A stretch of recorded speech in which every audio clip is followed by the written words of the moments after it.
When the doctor said those 3 words, everything I thought I knew about love and commitment crumbled in an instant, but what happened next changed everything.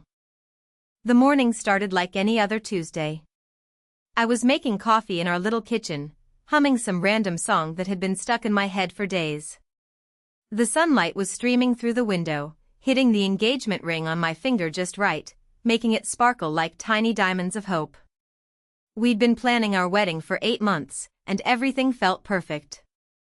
The venue was booked, the dress was hanging in our closet, and I had finally found the perfect shade of lipstick that would complement my complexion on our big day. Then my phone rang. The voice on the other end was clinical, professional, but somehow gentle. My test results were in, and I needed to come in immediately to discuss them. The way she said it, with that careful tone that medical professionals use when they're trying not to alarm you but definitely alarming you, made my stomach drop to my feet. I remember standing there in our kitchen, still holding the coffee mug, watching the steam rise from it like some kind of metaphor for my life evaporating. My fiancé was still in bed, probably scrolling through his phone like he did every morning, completely unaware that our entire world was about to shift on its axis. The drive to the doctor's office felt like it took forever and no time at all. I kept the radio off because I couldn't handle any noise, but the silence was deafening. My hands were shaking on the steering wheel, and I kept thinking about all the things I needed to do that day: grocery shopping, calling the florist about the centerpieces, picking up my bridesmaid dress alterations. Normal, everyday things that suddenly felt impossibly trivial. Dr. Martinez sat me down in her office with the kind of gentle firmness that immediately told me this wasn't going to be good news. She had this way of looking at you that made you feel like you were the only person in the world, which somehow made what she was about to say even more devastating. Breast cancer. Stage 2. Aggressive treatment needed immediately. The words hit me like a physical blow. I felt like I was underwater, hearing everything through a thick, distorted filter. She kept talking about treatment options, survival rates, and timelines, but all I could think about was my wedding dress hanging in the closet and how I'd never get to wear it. I drove home in a daze, practicing how I would tell him. I rehearsed it over and over in my head, trying to find the right words, the right tone, the right way to deliver news that would change both of our lives forever. I imagined him holding me, telling me we'd get through this together, that our love was stronger than any disease. When I walked through our front door, he was in the living room, still in his pajamas, playing some video game with his headset on. The normalcy of it felt surreal, like walking into a museum exhibit of my old life. I stood there for a moment, just watching him, trying to memorize this last moment of our innocence. I turned off his game console. He looked up at me with that annoyed expression he got when I interrupted his gaming time, but something in my face must have told him this wasn't about chores or dinner plans. I sat down on the couch next to him, took his hands in mine, and told him everything. His reaction wasn't what I expected. There was no immediate comfort, no protective embrace, no promises that we'd fight this together. Instead, there was silence. Long, uncomfortable silence that stretched between us like a chasm I'd never noticed before. Then he said the words that would haunt me for months: "I don't think I can handle this. I can't handle being with someone who's sick." I stared at him, waiting for him to take it back, to say he was just scared and didn't mean it. But he didn't. He just sat there, looking at me like I had suddenly become a stranger, like the woman he'd proposed to 6 months earlier had been replaced by someone he didn't recognize. The next few days were a blur of awkward conversations and even more awkward silences. He moved into the guest bedroom, claiming he needed space to think. I spent most of my time researching treatment options and trying to process the fact that my body was betraying me while simultaneously watching my relationship crumble in real time. The worst part wasn't even his initial reaction. It was the way he started treating me like I was already gone. He stopped asking about my day, stopped making plans that included me, stopped touching me altogether. I felt like I was living with a polite stranger who was just counting down the days until he could leave without looking like a complete monster. I started my treatment alone. Chemotherapy, radiation, the whole terrifying routine that becomes your new normal whether you want it to or not. I would sit in those uncomfortable chairs for hours, watching the poison drip into my veins, surrounded by other people fighting the same fight, and I felt more alone than I ever had in my life. The physical effects were brutal. My hair started falling out in clumps, my skin became pale and thin, and I lost weight rapidly. I stopped looking in mirrors because I didn't recognize the person staring back at me. Every day felt like a battle just to exist, and I was fighting it completely alone. He moved out 3 weeks after my diagnosis. He didn't make a big scene about it, didn't slam doors or throw accusations. He just quietly packed his things while I was at a treatment appointment and left a note on the kitchen counter saying he was sorry but he couldn't do this anymore. I found the note when I came home, exhausted and nauseous from the chemo, looking forward to at least having someone to complain to about how awful I felt. Instead, I found empty closets and a piece of paper that basically said my cancer was too inconvenient for him to deal with. Update 1. 3 months into treatment, something unexpected happened. I was sitting in the waiting room of the oncology center, feeling sorry for myself and wondering how my life had become this series of medical appointments and pill schedules, when this woman sat down next to me. She was probably in her 50s, with the kind of confidence that comes from surviving things that should have broken you. She was wearing a colorful headscarf and had this energy about her that was impossible to ignore. Without any preamble, she looked at me and said that I looked like someone who needed to hear that it gets better. We started talking, and it turned out she was a 5-year survivor who had been through everything I was going through.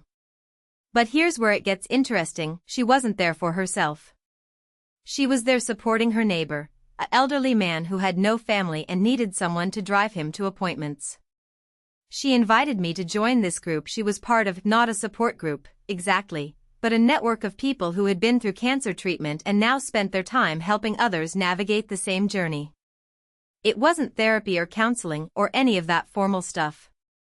It was just people who understood showing up for each other in practical, meaningful ways. At first, I wasn't sure I wanted to be around a bunch of people who would remind me of my situation. I was still in that phase where I was trying to pretend this wasn't really happening to me, like if I ignored it hard enough, it would go away. But something about her invitation felt different. It wasn't about sitting in a circle talking about feelings. It was about actually doing something. The first time I went to one of their gatherings, I was shocked by how normal it felt. These weren't people sitting around wallowing in their circumstances. They were planning fundraisers for families who couldn't afford treatment, organizing meal trains for people too sick to cook, and advocating for better patient resources at local hospitals. I started helping with their meal preparation program.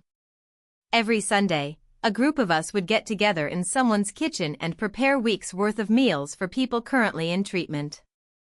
It was the first time since my diagnosis that I felt useful instead of just sick. The weird thing was, being around these people who had been through the worst parts of cancer treatment made me feel less broken. They didn't treat me like I was fragile or dying. They treated me like I was temporarily inconvenienced by a medical situation that would eventually be resolved one way or another. I started looking forward to Sundays. Not just because of the cooking, but because of the conversations that happened while we worked. These people had stories that put my relationship drama into perspective. They'd lost jobs, marriages, homes, and sometimes family members, but they'd also discovered strengths they didn't know they had and formed connections that were deeper than anything they'd experienced before. One woman told me about how losing her hair during chemo had led her to start a business making custom head wraps for cancer patients. Another talked about how her experience with medical bills had inspired her to become an advocate for healthcare reform. These weren't people who had been defined by their illness. They were people who had used their experience to create something meaningful. I realized that my ex-fiancé's abandonment, as painful as it was, had actually freed me to discover who I was when I wasn't trying to be someone else's idea of a perfect partner. For the first time in years, I was making decisions based on what I wanted and needed, not what would make someone else happy. The physical effects of treatment were still brutal, but having a purpose beyond just surviving made everything more bearable. I wasn't just enduring cancer treatment anymore. I was actively fighting it while simultaneously building something bigger than myself. Update 2. 6 months after my ex moved out, I got a call that changed everything. It was my oncologist's office, but not with the usual appointment reminder. They needed me to come in immediately to discuss my latest scan results. My heart sank. I'd been feeling better, my energy was returning, and I'd started to believe that maybe I was actually beating this thing. The urgency in the nurse's voice brought back all the terror from that first phone call, and I spent the entire drive to the office preparing myself for the worst news possible. Dr. Martinez was waiting for me with that same gentle expression, but this time there was something different in her eyes. She sat me down and opened my file, and I braced myself for words like spread or metastasized or terminal. Instead, she said something I never expected to hear: "Your scans are completely clear. There's no trace of cancer anywhere in your body." I stared at her, not understanding. Clear? That wasn't possible. I was only halfway through my treatment protocol. I still had months of chemotherapy ahead of me. Clear meant cured, and I wasn't supposed to be cured yet. She explained that my response to treatment had been exceptional. The combination of chemotherapy and radiation had not only stopped the cancer from spreading but had eliminated it entirely. My case was so unusual that she'd had 3 other oncologists review my scans to confirm the results. I walked out of that office in a daze, clutching the scan results like they were lottery tickets. For the first time in months, I called my mom and heard her cry tears of joy instead of worry. I called my sister, who screamed so loud I had to hold the phone away from my ear. I called my friends from the meal prep group, who immediately started planning a celebration. But here's the thing that surprised me most: I didn't call my ex. Not because I was trying to be strong or prove a point, but because it genuinely didn't occur to me. He had become so completely irrelevant to my life that sharing this incredible news with him felt like calling a stranger. The celebration my friends organized was unlike anything I'd ever experienced. It wasn't just about my clean scans, it was about everything we'd all overcome together. These people who had started as strangers brought together by medical circumstances had become my chosen family. But the real surprise came 2 weeks later when I was at the grocery store, shopping for ingredients for our next meal prep session. I was in the produce section, actually enjoying the simple act of choosing vegetables, when I heard someone call my name. It was my ex. He looked exactly the same, which somehow made seeing him even more surreal. While I had been transformed by everything I'd been through, he looked like he'd been frozen in time, still the same person who had fled when things got difficult. He started talking about how he'd heard about my recovery, how he'd been thinking about me, how he realized he'd made a mistake. He wanted to know if we could talk, maybe grab coffee, maybe see if we could work things out. I listened to him with a strange sense of detachment, like watching a movie about someone else's life. This person who had once been the center of my world was now just someone I used to know, someone whose opinion of me no longer mattered at all. He kept talking about how scared he'd been, how he'd never dealt with anything like cancer before, how he'd panicked and made the wrong choice. He wanted me to understand that he'd left because he loved me too much to watch me suffer. The most remarkable thing was that I wasn't even angry anymore. I had been, for months, but standing there listening to his excuses, I felt nothing but pity for someone who had missed out on witnessing the most transformative period of my life because he was too afraid to be uncomfortable. I told him I appreciated his apology, but that I'd moved on.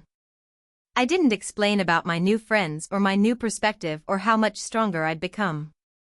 I didn't try to make him feel guilty or explain what he'd missed.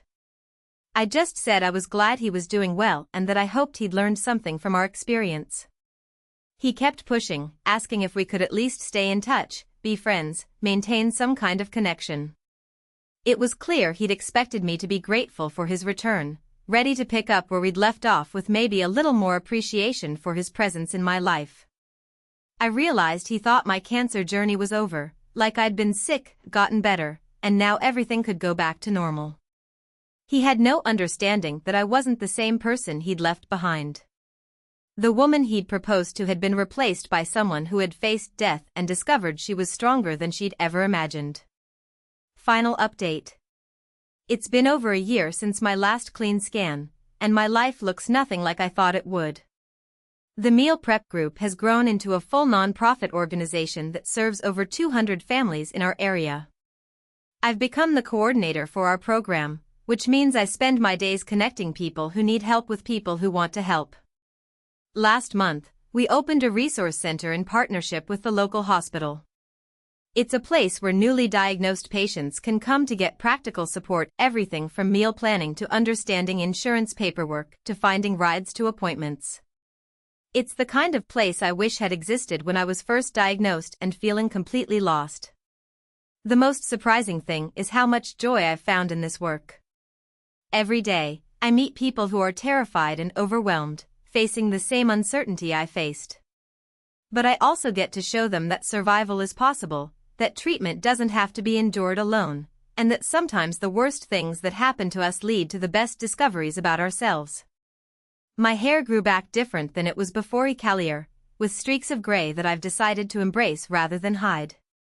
My body is different too, marked by surgery scars and changed by medication, but stronger than it's ever been. I've learned to appreciate it for what it can do rather than criticize it for how it looks.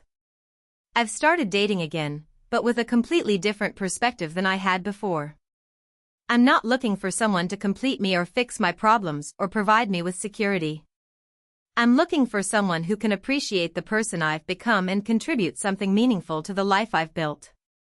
3 months ago, I met someone at a fundraising event who volunteers with a different nonprofit in town. We've been seeing each other regularly, and what I love most about him is that he's interested in my work, my passion for helping others, and my strength rather than being intimidated by my history or trying to save me from anything. He knows about my cancer, about my ex, about everything I've been through, and his response has been to ask questions about what I learned and how it changed me. He's not trying to fix me or protect me from future hardships. He's trying to understand me, which is something I never experienced in my previous relationship. I got a letter from my ex about 6 months ago. A long, handwritten letter explaining how much he regretted leaving, how he'd been going to therapy to work on his fear of commitment and difficulty with challenging situations. He wanted to know if I'd be willing to meet with him to discuss the possibility of reconciliation. I read the letter once and then threw it away. Not out of anger or spite, but because I genuinely had zero interest in revisiting that chapter of my life. The person who wrote that letter was apologizing to someone who no longer existed. The woman he'd left behind had been replaced by someone who had learned to value herself too much to settle for someone who would abandon her when life got difficult. Sometimes I think about what would have happened if he'd stayed. Would I have discovered the strength I didn't know I had? Would I have found my passion for helping others? Would I have learned to appreciate my own company and stop depending on someone else's approval for my sense of worth? I don't think so. I think I would have gotten through treatment, married him, and spent the rest of my life being grateful that he'd stuck around instead of recognizing that I deserved someone who would never consider leaving in the first place. The non-profit work has led to other opportunities one never expected. I've been invited to speak at medical conferences about patient support programs. I've consulted with hospitals in other states about implementing similar resources. I've discovered that I'm good at public speaking, good at organizing people, and good at turning my personal experience into something that can help others. Last week, I was invited to join the board of directors for a national cancer advocacy organization. It's a position that would have been completely beyond my imagination 2 years ago, but feels like a natural next step now. I still have regular checkups and scan appointments, and I probably always will. Cancer is the kind of thing that changes your relationship with your body and your mortality permanently. But I've learned to view those appointments as routine maintenance rather than terrifying ordeals. The anniversary of my diagnosis passed last month, and instead of marking it as a sad or traumatic date, I celebrated it as the beginning of the most meaningful period of my life. I spent the day with my meal prep group, cooking for families who are currently in treatment, and felt grateful for the journey that led me to this work. I've learned that the people who stay with you through the worst times aren't necessarily the people who love you most.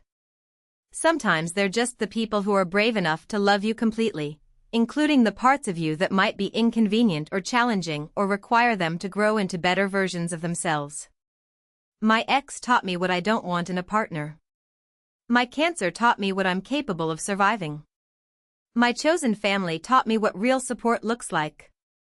And this new chapter of my life is teaching me what it means to live with purpose instead of just surviving day to day. I'm not grateful for cancer, I wouldn't wish it on anyone. But I'm grateful for who I became because of it, for the work I discovered through it, and for the relationships I built while fighting it. Sometimes the worst thing that happens to you creates space for the best thing to enter your life.